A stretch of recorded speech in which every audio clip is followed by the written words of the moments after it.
ఇంకా ఎగ్జాక్ట్‌గా నాకు తెలిసైతే 30 డేస్ టైమ్ అయితే ఉంది. ఇవాళ డేట్ వచ్చేసరికి 6థ్ ఏప్రిల్ అనమాట. సో, మే 6థ్ రోజు ఈసెట్ ఎగ్జామ్ అంటే నెక్స్ట్ మంత్ ఈ టయానికి మీరు ఈసెట్ ఎగ్జామ్ అనేది రాస్తూ ఉంటారు. బాగా గుర్తుపెట్టుకోండి. ఈ 30 డేస్ ఏదైతే టైమ్ ఉందో, ఈ టైం అనేది మనం ప్రాపర్‌గా మేనేజ్ చేస్తేనే మనము ర్యాంకులు కొట్టగలుగుతాము. దానికోసమే ఈ వీడియో చేశాను. ఇక్కడ నేను కొన్ని పాయింట్స్ మెన్షన్ చేశాను కదా! 7 పాయింట్స్ మెన్షన్ చేశాను.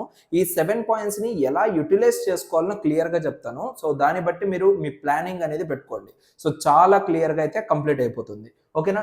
అసలుకి మనకు చాలా వరకు ప్రిపరేషన్ అంటేనే ఏదో ఒకటి చేసేద్దాము, ఏదో ఒకటి చించేస్తాము అనేసి స్టార్ట్ చేస్తూ ఉంటాం. ఈవెన్ నేను కూడా మీ పొజిషన్‌లో ఉన్నప్పుడు అదే విధంగానే చేశాను. బట్ అలంతా వెళ్ళామంటే అసలుకి మన వల్ల అయితే అవ్వదు.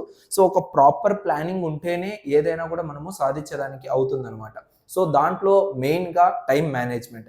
టైమ్ మేనేజ్‌మెంట్ గనక మీకు తెలిసుంటే హ్యాపీగా